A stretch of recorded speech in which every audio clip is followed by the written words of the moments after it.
What's up, everybody? It's Grim, your YouTube wrestling... Well, not anymore. But anyway, I am here with my Raw reactions for the October 24th, 2016 episode, which seen the return of Brock Lesnar in his hometown. Are they too stupid? Dumb fucks. I mean, seriously, you're gonna have Brock Lesnar in Minnesota, and you're trying to put him over as a heel? Poor Paul Heyman was put in this big bullshit position of trying to get the audience to hate Brock Lesnar and cheer for Goldberg, and the motherfuckers from Minnesota weren't having it. Fuck you, Grim, unsubscribe! I'm not a motherfucker from Minnesota! You know what I mean. It's a figure of speech, damn it. I'm just having a little fun over here. I'm not trying to insult anyone, except for the people who thought that this was a good idea. Vince McMahon. Seriously, they cut the segment short. They played Brock Lesnar's music. Paul Heyman was like, what the fuck? I wasn't done talking, bitch. No, they're like, get the fuck out of there. Get out of there. They're booing Goldberg. Goldberg's supposed to be making a triumphant return, Batista style, and they're booing him. Fuck Goldberg. Fuck him. People were pissed in this arena. Now, the crowd, they were on fire all night. They even chanted boring. It was boring. The fucking segment sucked. How does he even know what I'm talking about? I'm talking about Bayley versus Dana Brooke in an arm wrestling match. Full cringe. Awful segment. Why? This is WWE professional wrestling, not arm wrestling. Don't ever do arm wrestling again. I know they've done that shit in the past. It's always been shit every single time it's been attempted. Enzo and Cass are making a ring entrance as Enzo is going to go up against Carl Underpants, right? And what does Carl Underpants and Puke Gallows do but to have some fucks in the truck in production cut the microphones? So no more can't teach that and all that good stuff. And then Carl Underpants and Puke Gallows are cutting a promo, telling them, we cut your mics. What are you going to do about it? And Enzo's like, we don't need a mic. The crowd likes sing along with Enzo and Cass. How you doing? And the crowd sing along with Enzo and Cass. How you doing? You can't teach that. That was pure magic right there, because that just proves how over these two dudes are. Enzo and Cass are killing it right now. The entire arena singing along with them, even though they didn't have a microphone. So then we get to see the singles match, and yes, again, the club goes down in flames. Enzo beats Carl Underpants, 1, 2, 3. And again, Bullet Club fans were salty as a pretzel about this. Now, some of the primary focus of Raw dealt with the list. Jericho started off the show in a somber mood with his little scarf around his neck. He's like this. He's like, ladies and gentlemen, the list is missing. And then we're wondering, maybe Kevin Owens has it. Maybe Kevin Owens has it, and there's going to be some dissension in the ranks right here. Kevin Owens comes out. Rest assured, he does not have it. But of course, here comes Rollins. And what does he have behind his back? The list! And people are pissed! Not really. Rollins is now good guy Rollins? And good guy Rollins is now against the heels, Jericho and Owens. And he's got the list. And because Stephanie McMahon was out there, he informed Stephanie McMahon that, oh yeah, look, we got the list right here.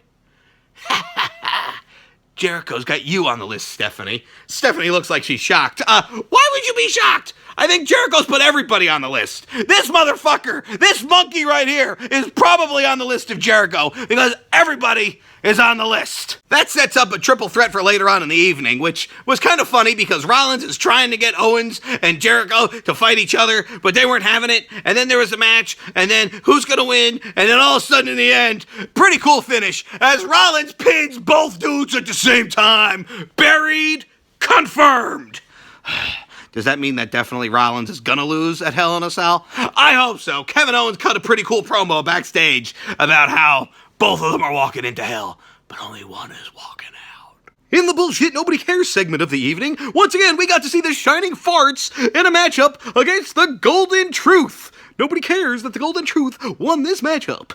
But there's more! Because there was another bullshit nobody cares segment of the evening as Bo Dallas went one-on-one with Hurt His Asshole. I mean, Curtis Axel, who has finally dropped the awful social outcast jorts gimmick. He's returned back to his black underpants, only to lose to Bo Dumbass. Bo Dumbass is getting a push here. He beat Neville last week. He's been beating jobbers. He beats Curtis Axel. And apparently, Curtis Axel was salty as a Pringle over the fact that WWE was confiscating Curtis Axel signs out in the audience. It was his hometown too. God forbid the fuck is over. Curtis Axel's never been over in his life. For the first time in forever, somebody actually brought a sign for this shithead, and security took it away. Fuck him. We don't want him to get a push. He can suck ass. And he sucks too. So they do some more stuff with the cruiserweights here. We're going to have TJ Perkins and Brian Kendrick for the title again, I'm understanding. And then they have Kendrick go out there and lose to Rich Swann. I love Rich Swann. That fucking guy is entertainment personified right there. So Rich Swann kicks ass. He beats Kendrick with a fruit roll-up. Confirmed Kendrick's shoulder was not down because Swann's arm was under his shoulder. Way to open your eyes, asshole referee. God, this thing's making me hot. Failed it ×2. Anyhow, then we see a backstage segment where Brian Kendrick literally asks TJ Perkins to let him win in their upcoming match for the Cruiserweight Championship. And Perkins is like, no. And I don't blame him. You don't let people win in wrestling. Well, I mean, you do because it's fuck, but we know what we're saying. Storyline-wise, fuck you, Kendrick. I ain't gonna let you win. Spoiler alert, Kendrick's gonna win. What did I tell you? What did I tell you was gonna happen last week? Didn't I tell you Cesaro and Shitmiss were gonna beat the New Day? Yeah, I did. And didn't I tell you then they're gonna go to the paper screw in a match for the titles? And then they're gonna lose? Yeah, I did. Well, I'm half right so far. And we'll get to the predictions part coming on up, even though I already told you it's gonna happen. But I don't know, I might change it. WWE likes to be like, what's Grim saying? Do the opposite. Make him look like an asshole. Yeah. No, I don't know. I'm just kidding. I'm making that up. But yeah, the New Day finally lose a match. Of course, the only time they ever lose is when the titles are not on the line, continuing their ridiculously long tag team title reign. And it was a pretty good tag team matchup, but it wasn't a title match. They should have just had the belts on the line. I hate when a champion has a non-title match. That always makes me super salty. It pisses me the hell off. Now, I was so worried. Poor little Sami Zayn. I thought he was just going to get fucking killed by Braun Strowman, right? Sami Zayn versus Braun Strowman. They set that match up last week. They're going to have it tonight. And, oh my God, Braun Strowman is like, I said I wanted some competition. This ain't competition. He just roasts Sami Zayn like a turkey. He's like, who's this little fucking ginger pipsqueak? I don't want to fight him. Sami Zayn mounts on offense and just winds up getting his ass kicked anyway. But luckily, it wasn't actually a match, so there wasn't really no winner or loser, so Sami Zayn didn't get buried, even though he did the job of putting Braun over. Okay, so now I want to talk about the segment that really bothered me right here. This was a contract signing for the first ever women's Hell in a Cell match, Sasha Banks versus Fartlek. And Mick Foley's out there as the master of ceremonies with the contracts and such.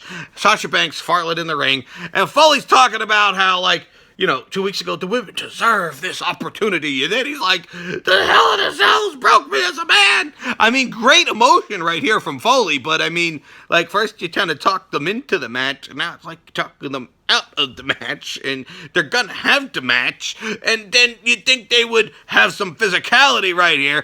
How the hell do you have a contract signing and somebody not go through a table with because that's what happened. Failed it ×12. The only thing we took away from this entire segment was Foley's emotion. No sweet emotion. Sorry, that was terrible. Okay, last and certainly least, we're going to talk about Roman Reigns versus Rusev at Hell in a Cell. And the fucks weren't even on this episode to do any type of build-up. They're just like, yeah, we got nothing. We've been feuding with these two for the last 3 months. We got nothing. Pre-recorded comments. They're not even in the arena tonight, folks. Failed it ×12. Shit like this makes me want to fart. How the hell do you bill a paper screw with a triple main event, which is dumb, but we'll get to that, triple main event, and have two of the guys that are supposed to be in one of the main events not even at the show, and the other two sign a contract with no table spot. Diarrhea all over this. No build-up whatsoever. Terrible, terrible, terrible times 12. And triple main event. Doesn't that kind of defeat the word of main event? There's only one main event on a show, and that is the last match, the big attraction, the main event. You can't have 3 of them. Let's say we had the entire show. We're going to have 7 matches, 7 main events. Yeah, sure. Doesn't that kind of diminish all matches, that they're all just kind of equal? No! Stop calling it a triple main event. There's 3 Hell in a Cell matches. That's how you should be billing this. So that's my rants. That's it. That's all I got for this episode of Monday Night Raw. Let me know what you thought of the show in the comments below. And I thank you guys so much for watching my Raw reactions. You guys are the reasons I exist out here. I only exist out here because of you. That's the only reason. Thank you, thank you, thank you, thank you, thank you. Mia Mafia Monkey, we really appreciate it. And please like this video, leave a comment, and subscribe for more. Grip out!